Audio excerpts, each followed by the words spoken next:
Coucou les petits chats, je suis contente de vous retrouver aujourd'hui puisque nous allons parler de deux livres de chez la maison d'édition Ex Aequo. Donc ce sera des livres jeunesse. Je vous en parle de suite puisque nous allons parler de Cécile et sa bande, c'est le tome 3. Ça sera Mystère et Boule de poil. Donc vous savez, j'ai déjà lu les deux premiers tomes, je vous remets les liens dans la description si jamais vous souhaitez regarder la vidéo des deux premiers. Et n'hésitez pas à me laisser des commentaires si vous avez des questions, si vous voulez en savoir plus. Et je vous parle aussi donc de Poil de sorcière, Mido et Kiko. Alors celui-ci c'est pour les enfants de 9 ans. Je vais commencer par celui-ci tout simplement parce que j'avais récemment lu un livre de cet auteur. Je vous remets aussi le lien dans la description qui était vraiment pas mal, c'est trop mignon. Elle fait plein de lectures jeunesse. Vraiment d'habitude je trouve que c'est pour les beaucoup plus petits. Là on est sur 9 ans. Je vous lis tout de suite la 4e de couverture et je vous en parle. Louise, sur le point de fêter ses 10 ans, se considère suffisamment grande pour être libre d'organiser ses mercredis comme elle l'entend, avec ses copines et non pas chez Maddy, son adorable grand-mère. Mais l'arrivée de Tom, voisin de sa mamie, chamboule son rêve. D'autant plus qu'elle constate l'existence d'un curieux poil qui pendouille sur le menton de Maddy.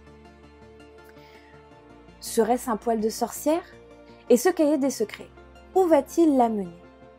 Les mercredis de Louise deviennent extraordinaires. Donc il a seulement 13 €, donc comme je vous disais, chez la maison d'édition Ex Aequo. Je vous remets les liens dans la description si jamais vous souhaitez vous procurer les livres. Donc on va suivre les aventures de Louise. Alors au début, on voit concrètement que Louise n'a vraiment pas envie d'aller chez sa grand-mère, qu'elle en a ras-le-bol de passer ses mercredis.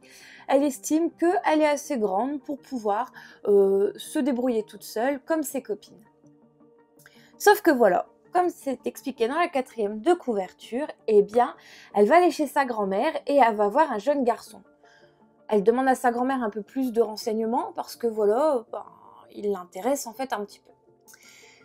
Et là, tout va changer dans la vie de Louise. Puisque tout simplement, finalement, elle, la grande fille qui veut faire ses mercredis toute seule, eh bien finalement, elle n'est pas trop contre l'idée de continuer d'aller chez sa grand-mère, puisque ce garçon l'intéresse. Il faut savoir que dans ce livre, on va aller à la recherche d'un mystère ou peut-être pas. Je vous en dis pas plus parce que franchement, ce livre est vraiment bien écrit, il est super intéressant et on va suivre les aventures de cette jeune fille qui est vraiment super chouette. Et du coup, si je vous en dis un peu trop, du coup, ça va être beaucoup moins marrant à la lecture. Donc voilà. Mais en tout cas, comme la première fois que je vous avais décrit le livre de l'auteur, c'est très fluide, c'est intéressant. Puis là, on a ce côté un peu suspense, aventure, mystère. Donc voilà. Donc on passe vraiment un super moment. Donc je vous montre. L'intérieur est bien aéré en fait du livre. Donc pour un enfant de 9 ans, ça reste totalement correct. Les chapitres sont assez courts, sauf certains qui dépassent de 1 ou 2 pages le précédent, mais ça reste totalement correct. C'est fluide, franchement je vous le recommande vraiment pour vos enfants. C'est tellement prenant, on veut vraiment penser qu'on est dans l'aventure avec Louise et qu'on fait partie un peu de sa bande de potes au final, entre parenthèses. Je me suis vraiment attachée à Louise. J'ai vraiment eu l'impression en fait d'être vraiment ancrée dans l'histoire, de faire partie aussi de celle-ci. Donc voilà, je vous la recommande vivement. Donc comme je vous dis, mystère, complicité, elle va fouiner un peu, ça c'est juste adorable. Voilà, et donc si vous voulez savoir si cette très chère Maddy est une sorcière, eh bien je vous recommande tout simplement cette lecture. Vraiment un vocabulaire super adapté pour les enfants. Et dès les premiers chapitres, on a vraiment envie de savoir la fin. Donc voici pour celui-ci. Donc toujours la collection Saute-Mouton de chez Ex Aequo. Ensuite, nous retrouvons donc ma très chère Cécile et sa bande. Alors vous savez, Je vous l'ai déjà dit, ça fait un petit peu Club des 5. Voilà, donc ça reste un peu dans le même principe où au final c'est une bande de copains qui vont essayer de résoudre un mystère. C'est vraiment trop chou, sauf que là je trouve que pour avoir lu le Club des 5, celui-ci est beaucoup plus simple à lire et les personnages sont très attachants. Et puis au final c'est une histoire qui peut se passer à monsieur et madame tout le monde. Je vous lis la 4e de couverture et je vous en reparle. Gaëtan, Sophie, Ludo, Marine et Cécile passent l'été en Bretagne. Ils retrouvent leur domaine dans le grenier de la maison de mamie et sur la plage. En visitant une menuiserie, ils trouvent un chiot blessé. Ils l'emmènent chez le vétérinaire et apprennent qu'il n'est pas identifié. Comment trouver son maître ? Mais bientôt le mystère s'épaissit. Des personnages peu engageants, des lieux inquiétants et surtout la découverte de nouveaux chiots errants. Serait-ce une nouvelle énigme à résoudre ? Donc celui-ci, c'est une lecture pour les 8-11 ans, toujours dans la collection Saute-Mouton de chez Execo, et il est à seulement 10 €. Alors, je l'ai dévoré, et ce qui est encore plus intéressant, c'est que quand je l'ai lu, j'étais moi-même en Bretagne. Donc c'était assez rigolo de pouvoir tout simplement m'évader, alors pas en découvrant les lieux, parce que j'étais pas exactement au même endroit, mais du moins en me disant que j'étais dans la même région. Donc vous savez, cette très chère Cécile et ses compagnons vont tout simplement passer un été banal, ordinaire, jusqu'au moment où, eh bien là, pas de bol pour eux, ou heureusement pour eux, chacun voit ça comme il veut, eh bien ils vont devoir résoudre un mystère.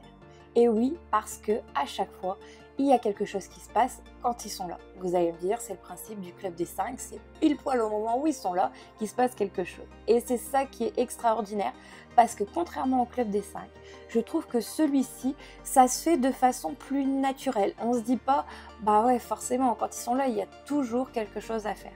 Là, je trouve que dans celui-ci, ils passent un peu plus de temps en fait à passer un été normal, et on les découvre vraiment dans une vie classique. Donc ça, j'ai trouvé ça intéressant. Ça fait pas comme d'habitude où on lit les premières pages et bim, on est déjà dans la résolution du mystère. Pas du tout. Là, on va vraiment passer un été au début comme tous les étés des jeunes enfants. Ce qui est intéressant aussi dans ce tome 3, c'est qu'ils vont devoir demander de l'aide, encore une fois, à leur directeur, qui est au final un peu plus que leur directeur maintenant. Je ne vous en dis pas plus, je vous laisse le découvrir avec vos enfants. Mais en plus, voilà, ils vont devoir vraiment impliquer les adultes, parce que là, ça les dépasse un peu et ça devient presque un petit peu dangereux pour eux.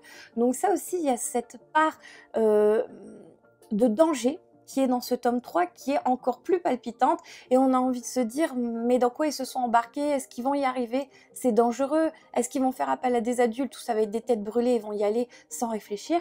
Donc ça, c'était super chouette. Franchement, je vous recommande la lecture. C'est très aéré, les chapitres sont courts.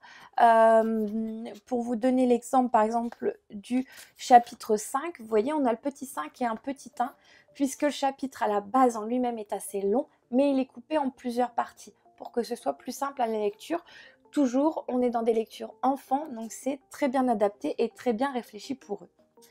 Voilà les petits chats. En tout cas, donc vous avez ici de l'aventure palpitante, avec du danger, avec ce Club des 5 au final de chez Véronique. Et vous avez celui-ci, donc où on va retrouver notre chère Louise et notre cher Tom, qui vont eux de leur côté être palpitants aussi, de l'aventure, sauf que là on rajoute un petit côté un peu surnaturel, contrairement à celui-ci où on est vraiment dans quelque chose qui peut se passer à monsieur et madame tout le monde. Voilà la différence entre les deux.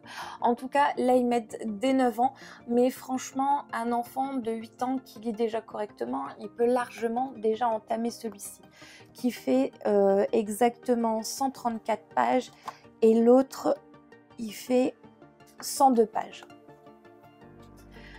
Donc voilà, j'ai adoré aussi bien sûr l'histoire de Mido Okiko, qui sont toujours super intéressantes, et ouais, c'est une écriture au final qui est très fluide pour les deux.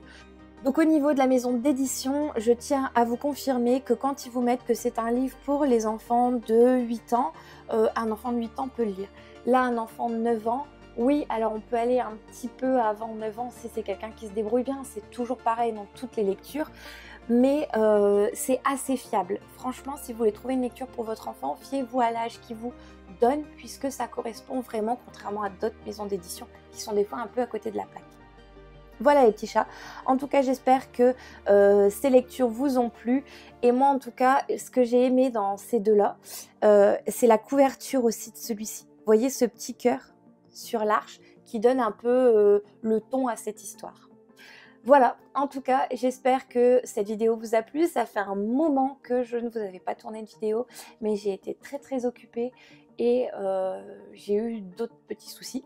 Mais voilà, là j'ai décidé aujourd'hui de rattraper mon retard dans les vidéos et vous allez voir mon mois de mars, vous allez avoir vos vidéos comme d'habitude. Voilà les petits chats, en tout cas n'hésitez pas comme d'habitude à mettre le petit pouce si vous avez aimé celle-ci et bien sûr de vous abonner à ma chaîne pour avoir toutes les prochaines notifications. Surtout que j'essaierai de vous glisser des petites surprises dans les mois à venir jusqu'à la fin d'année. Gros bisous les petits chats, à très vite.